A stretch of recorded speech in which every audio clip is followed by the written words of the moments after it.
foto mereka. Ia meminta mereka untuk menghapusnya. Tapi justru foto itu diposting ke internet. Istrinya ingin Danny memberi mereka pelajaran. Namun, Danny dikenal di kota sebagai orang yang lemah. Bahkan ketika orang-orang menghina dirinya, ia tidak pernah melawan.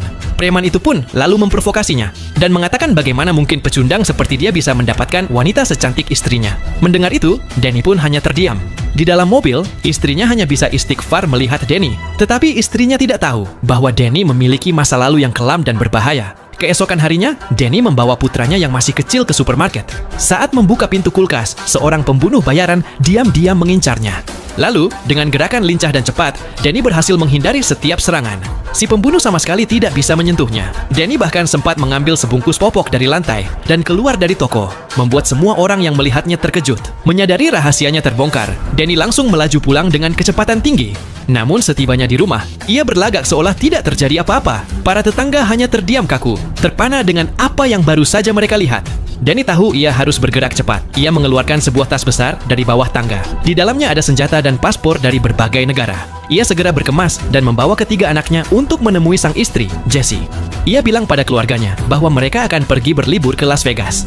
Saat Danny hendak keluar dari tempat parkir, ia melihat seorang pembunuh bayaran sedang mengawasinya. Tepat pada saat itu, sebuah bus melintas, dan dalam sekejap mobil Danny menghilang dari pandangan. Ia mengira berhasil lolos, namun tak lama kemudian, mobil si pembunuh sudah berada tepat di belakangnya. Saat itulah Danny sadar pasti ada pelacak di mobilnya. Kalau tidak, mereka tak mungkin menemukannya secepat itu. Untuk mengatasi masalah itu, ia pergi ke dealer mobil tempatnya bekerja. Ia mengangkat mobil pura-pura memeriksa, lalu dengan cepat menemukan alat pelacak yang tersembunyi di bawahnya. Ia mencabutnya, dan diam-diam menempelkannya ke mobil seorang rekan kerja yang hobi balapan. Begitu para pembunuh mengikuti mobil yang salah, Danny membawa keluarganya menuju Las Vegas. Tapi di perjalanan, ia menemukan masalah baru. Istri dan anak-anaknya mengunggah aktivitas liburan mereka di media sosial. Danny mencari alasan untuk mengumpulkan semua ponsel mereka. Lalu, tanpa peringatan, ia membuang semuanya ke sungai. Keluarganya terkejut. Danny hanya tersenyum dan berkata, "Liburan tanpa ponsel akan membuat kita lebih dekat."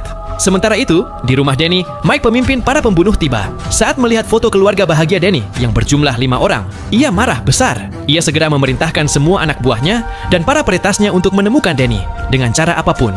Nah, cuplikan adegan film ini bisa kalian saksikan dengan judul The Family Plan 2023.